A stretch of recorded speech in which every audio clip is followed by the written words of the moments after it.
तो कैसे हो आप सब लोगों का वेलकम है मेरे इस वीडियो में। तो आप सबको पता है जैसे कि हरतालिका तीज बहुत ही करीब है, हमारे हरतालिका तीज आ गई है। आजकल जो व्रत रखते हैं उनको सब कुछ पता है, जो व्रत नहीं रखते हैं, जो रखना चाहते हैं या फिर जो रखते भी हैं कब नहीं है, भ्रम है। आजकल पता है क्या हो गया, हमारे यहाँ ऐसा हो गया, कोई भी त्योहार आता है, कुछ भी आता है तो वो 2-2 दिन का होने लगा है, भ्रम होने लगा है कि आज है, कल है, इस तारीख को है, इस तारीख को है। तो इसलिए लोग ना सोशल मीडिया पे सर्च मार के देख रहे हैं, कोई गूगल पे, कोई यूट्यूब पर, कोई कहाँ कहाँ से कोई न्यूज़ मिल जाए जो एकदम अच्छी हो, सटीक हो। तो आज मैं आपको एकदम सटीक और एकदम अच्छी इन्फॉर्मेशन देने वाली हूँ हरतालिका तीज के बारे में।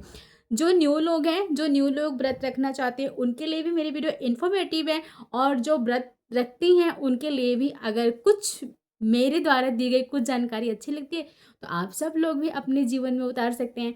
तो जैसे कि सबसे पहले मैं आपको बता दूं कि हरतालिका तीज क्या होता है। हरतालिका तीज में क्या होता है, कैसे होता है, हरतालिका तीज में पूजा पाठ कैसे करनी चाहिए, किस लिए यह व्रत रखा जाता है, ये सब कुछ मैं आप लोगों को विस्तार पूर्वक बताऊंगी अपनी इस वीडियो में।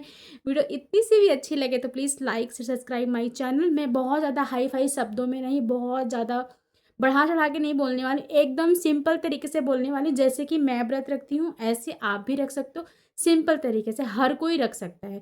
देखो, भगवान को जितना मर्जी दो सब कम ही है, सब भगवान का ही है। दिखावा जितना मर्जी कर लो, कुछ भी कितना मर्जी कर लो, मैं ये नहीं कहती। सब अलग अलग, सब कोई अलग अलग तरीके से पूजा पाठ हर चीज़ का करता है, कोई एक तरीके से नहीं करता, कोई कुछ तरीका लगा रहा है, कोई कुछ तरीका लगा रहा है। सब अपने अपने विधि उससे करते। तो मैं एक सिंपल तरीका आपको बताऊंगी जिससे कि आप आसानी से अपना व्रत संपन्न कर सकते हैं। सबसे पहले मैं बता दूं, हरतालिका तीज जो होता है, ये व्रत अगर किसी ने एक बार उठा लिया, मतलब कि ये व्रत रख लिया, तो आप उसको वो व्रत पूरे जीवन रखना होता है। ये पूरे जीवन रखना होता है, वो ये व्रत को छोड़ नहीं सकता। अगर वो प्रेग्नेंट है तब भी ये व्रत रखेगा, उसके माहवारी पीरियड्स आए हैं तब भी ये व्रत आपको रखना पड़ेगा। आप शुद्ध हो अशुद्ध हो, जिस भी हालत में हो आपको व्रत रखना पड़ेगा। अगर आप पूजा पाठ करने के लायक नहीं हो तो आप सूखा व्रत रख लो इसको। लेकिन आपको व्रत, जैसे बहुत लोग ये वाला व्रत रहते हैं उनको बेबी हो जाता है, उनका बेबी हफ्ते 10 दिन का होता है, फिर लोग कहते हैं 1.25 महीना तक हमें पूजा पाठ नहीं करना चाहिए। ये व्रत तो ऐसा नहीं है कि आप व्रत छोड़ दो, मत छोड़ो, आपको तब भी व्रत रखना है। आपका बेबी हुआ है ना, 1.25 महीना नहीं हुआ, आपको तब भी व्रत रखना है, आपको पूजा पाठ नहीं करना है।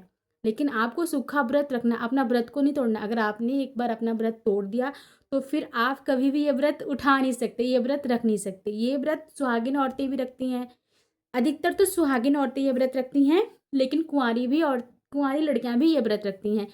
कुंवारी लड़कियां ये व्रत रखती हैं, उनको उनका मनचाहा वर मिले, अच्छा घर परिवार संसार मिले। और सुहागिन, वैसे कुंवारी कन्याएं कम रखती हैं लेकिन फिर भी बहुत सारे लोग रखते हैं। आजकल तो हर चीज़ का प्रचलन हो गया है। शादीशुदा औरतें जो रखती हैं ये व्रत, वो अपने पति की लंबी आयु के लिए रखती हैं, अब सदा सौभाग्यवती रहें, अपने सौभाग्य के लिए रखती हैं, अपने घर परिवार में वैवाहिक जीवन में सुख समृद्धि के लिए रखती हैं। तो ये व्रत जो है सुहागिन औरतों के लिए बहुत अच्छा होता है, उन्हें ये व्रत करना चाहिए। करवा चौथ हो गया, ये हो गया, ये सब व्रत करने चाहिए, पति के लिए होता है। और सबसे, तो मैंने ये बता दिया क्यों होता है, कैसे होता है। और दूसरी बात, इसमें जो है पूजा किसकी की जाती है, इसमें पूजा शिव पार्वती की जाती है।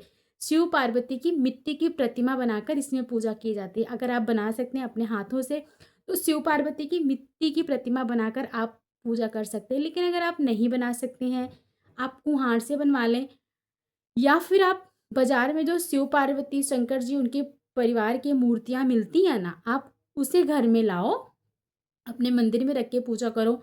या फिर मैं आपको बताऊं, आप वो मूर्तियाँ, आप या तो अपने हाथ से मिट्टी की मूर्तियाँ बनाओ शिव पार्वती गणेश जी उनके परिवार की, या तो फिर आप मार्केट से मूर्ति ला के भी पूजा कर सकते हो, मंदिर में रख के भी पूजा कर सकते हो। लेकिन मैं कहूँ, मेरा मानना है, आप मंदिर के पास ही चौकी लगाओ। मंदिर के पास ही ऐसे चौकी आती है ना चौकोर में, ऐसे चौकी चौकी आपके पास है, लगाओ। नहीं है तो जो इसमें हम बैठते हैं, पीढ़ा होता है, फट्टी जिसे हमारे यहाँ फट्टी बोलते हैं, पीढ़ा बोलते हैं, बैठने वाला वो बोलते हैं, जो भी आपके यहाँ जो बोलते होंगे उसे ले आओ। अगर आप घर में है, अच्छे से धुल लो, बढ़िया लाल वस्त्र उस पर बिछा बिछा लो, और उसके बाद उसमें उनकी मूर्ति को स्थापित करके फिर पूजा की जाती है, विधि पूर्वक पूजा, फल मिठाई श्रृंगार के सामान चढ़ाए जाते हैं, 16 श्रृंगार चढ़ाया जाता है। जो फर्स्ट बार, सबसे पहली बात, जो फर्स्ट बार व्रत रखते हैं, जो फर्स्ट बार व्रत रखता है उसके लिए मैं बता दूँ, इसमें जब हम व्रत रखते हैं, जिसकी न्यू शादी हुई है, फर्स्ट बार व्रत रखना है, तो ससुराल से सामान जो करवा चौथ होता है उसमें मायके से सामान आता है, लेकिन ये जो तीज का, हड़ताल का तीज होता है, इसमें ससुराल से सामान दिया जाता है। हमारी सासू माँ हमें 16 श्रृंगार और वस्त्र जो हमें पहनने होते हैं, साड़ी वगैरह, और गहने, बिछिया, पायल, जो भी है सब कुछ हमारी सासू माँ हमें देंगी जब हम पहली बार व्रत उठाएंगे तो। ठीक है। और उसके बाद तो फिर आप अपने हिसाब से लेके पहन ओढ़ सकते हो, लेकिन पहली बार सासू माँ को देना चाहिए, ससुराल की तरफ से होना चाहिए। ठीक है।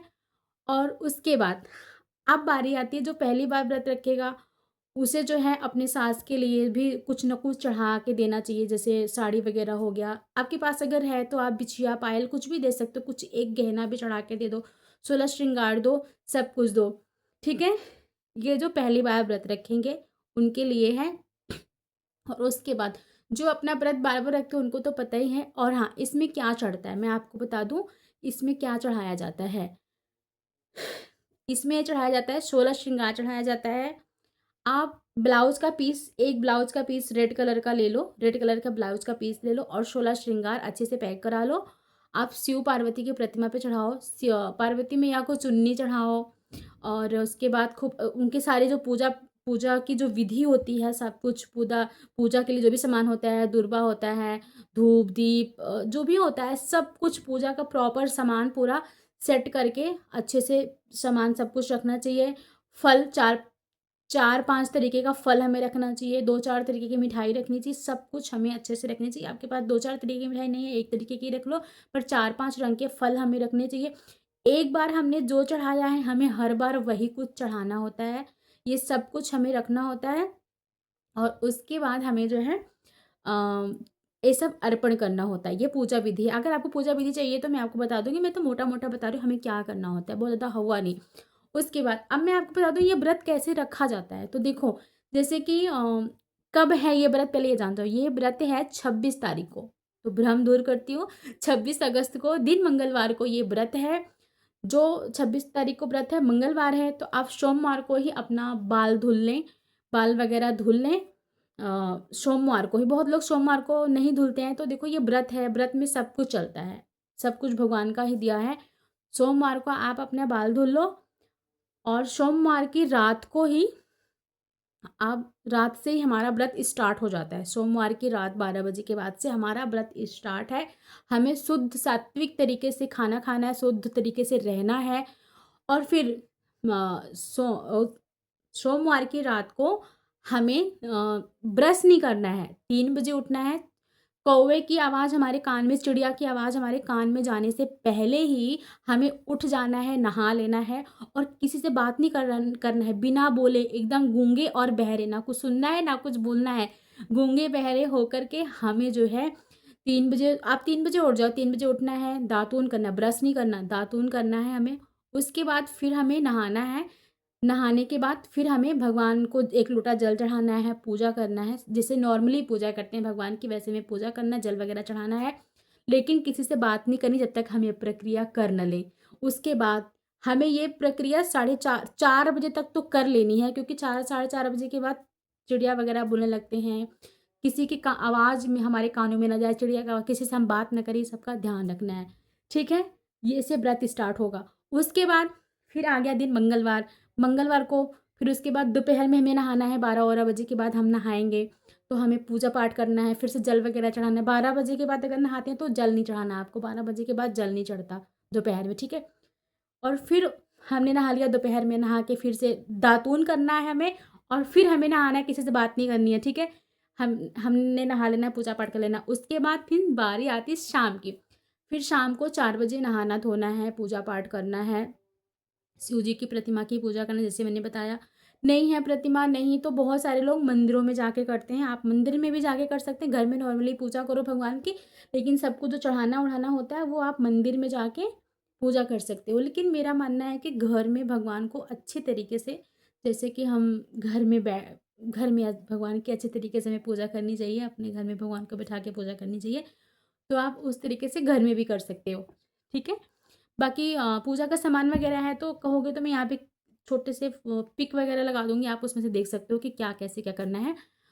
तो बस फिर 4 बजे अच्छे से तैयार होके 16 श्रृंगार करना होता है, मेहंदी वगैरह लगाता, हाथों हाथों में मेहंदी लगा लो, सोमवार को ही हाथों में मेहंदी लगाओ, पैरों में महावर लगाओ, अच्छे से 16 श्रृंगार हमें करने चाहिए प्रॉपर, जितना आप कर सको श्रृंगार उतना करो भव्य, खूब अच्छे से। वस्त्र हाँ, ये मेन बात तो रही है, वस्त्र आपको इस दिन काले, नीले, वाइट, ग्रे इन सब कलर के कपड़े नहीं पहनने हैं आपको। रेड, येलो, ऑरेंज या फिर आप हरे रंग के पहन सकते हो, हरे रंग के पहनने, पीले रंग के पहने, लाल, गुलाबी ये सब पहनने हैं आपको। काले, नीले, वाइट ये सब रंग के कपड़े नहीं पहनने, बहुत बड़ा पाप होता है। ये सब कलर के कपड़े इस वाले व्रत में नहीं पहने जाते हैं। तो ये हो गए कपड़े पहनने की बात कि, और हाँ, हमें इस व्रत में हर साल नए वस्त्र ही पहनने चाहिए। ज्वेलरी वगैरह जो है वो सब पुरानी ही चलेगी, लेकिन जो वस्त्र है, जो हमें साड़ी कपड़े पहनने हैं, हर साल हमें नए पहनने होते हैं। पहली बार तो ससुराल से ही मिलेगा, उसके बाद हमें खुद से खरीद के पहनने होते हैं, तो नए वस्त्र ही हर साल पहने। चलो अब इसमें क्या खाना है ये मैं आपको ये बता दूं। ये निराजली व्रत होता है, कुछ खाना नहीं होता है इसमें। बहुत सारे लोग जैसे सोमवार की रात को जब 4 बजे 3 बजे उठते हैं तो पूजा पाठ करके शर्गी खाते हैं, तो मेरा मानना है नहीं खाना चाहिए, मैं नहीं खाती। नहीं खाना चाहिए, तो कुछ भी नहीं खाना होता है। सोमवार की रात को हम जो खाए रहेंगे वही हमारे अंदर रहेगा। 12 बजे के बाद हमें कुछ भी नहीं खाना है। और हमें सोमवार के जिस दिन व्रत रहेंगे उसके एक दिन पहले रात से कुछ नहीं खाना है 12 बजे के बाद से। और अगले दिन जिस दिन हमारे से हमें 25 तारीख की रात से कुछ भी नहीं खाना है। हमारा व्रत स्टार्ट हो जाएगा 12 बजे के बाद, मंगलवार की शाम तक जब तक हम पूजा पाठ नहीं करेंगे। दिन डूबने से पहले हमें पूजा कर लेना है। दिन डूबने से पहले, डूबने से पहले हमें पूजा कर लेना है। और पूजा करने के बाद जो है हमें अब निराजली व्रत रहेंगे सारा दिन, ना कुछ खाना है ना कुछ पीना है। दिन डूबने के बाद हमें खाना पीना है। क्या खाना है मैं आपको बता दूं। आप कोई एक फल डिसाइड कर लो, जो एक बार आप फल खाओगे वही आपको हर बार खाना पड़ेगा। अगर आपको सेब खाना है तो सेब खाओ, केला खाना है तो केला खाओ, सिर्फ एक फल खाना है आपको, वही फल आपको हर बार खाना पड़ेगा। मीठा खा सकते हो कुछ आप, मीठे में जो भी आपको बर्फ़ी, पेड़ा जो भी खाना है शुद्ध खाना है। जो एक साल खाओगे वही आप अगले साल भी खाओगे, इस बात का ध्यान रखना है। इसमें हम कोई आलू वगैरह नहीं खा सकते, कुछ भी नहीं खा सकते। आप कुछ भी मीठा खा सकते हो, लेकिन जो एक बार खाओगे वही आपको हर बार खाना होगा। गाजर का हलवा खा लो, फ्रूट खा लो, मिठाई खा लो, लेकिन जो भी खाओगे एक बार। इसमें आलू वगैरह और कुछ वगैरह नहीं खा सकते, इनमें हमें मीठा ही खाना है। और एक ही चीज़ खाएँगे, जो एक चीज़ खाएँगे वही हर बार खाएँगे। और हाँ, पानी पीने की बात है, इसमें पानी हम डायरेक्ट जैसे हम व्रत खोल रहे हैं, तो ऐसे डायरेक्ट पानी नहीं पीना है गिलास से, लोटे से, बिल्कुल नहीं। कटोरा होता है, कटोरा, डोंगा जो भी आप समझो, या थाली ऐसे जो बड़ी सी हो, ऐसे गोली सी हो, चौकोर कटोरा समझ लो, ऐसे कटोरे में पानी लो। और जहाँ पे हम पूजा करते हैं ना, या जहाँ पे अपना व्रत खोल रहे हैं हम, कटोरे में ऐसे पानी लेना है। जितना पानी हमें भर पीना है उसमें भर लो, शुद्ध पानी भर लेना है हमें। कटोरे को ऐसे ज़मीन में रखना है, समझ लो ये कटोरा है, तो ऐसे हाथ से उठा के नहीं पीना है, ज़मीन में कटोरे को रखना है।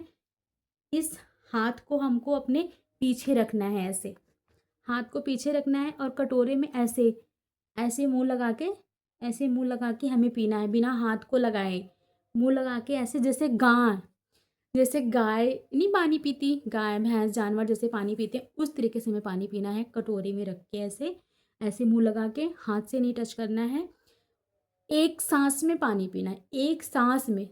जैसे आप पानी पी रहे हो, आपको सांस लगी, फिर पानी नहीं पीना है। एक सांस में जितना पानी पी सको आप पी लो, उसके बाद फिर आपको पानी नहीं पीना है, ठीक है।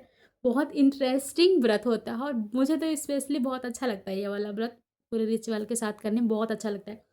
आपको इस तरीके से अपने व्रत को खोलना है। और फिर जो आपने चढ़ा रखा है सब कुछ भगवान, ये हमारा व्रत खुल गया, ठीक है। कुछ खाना पीना नहीं है, खाना है हमें अगले दिन 27 तारीख को सुबह नहा धो के अच्छे से पूजा पाठ करके फिर हमें ताज़ा ताज़ा बढ़िया शुद्ध खाना ही खाना है, ठीक है।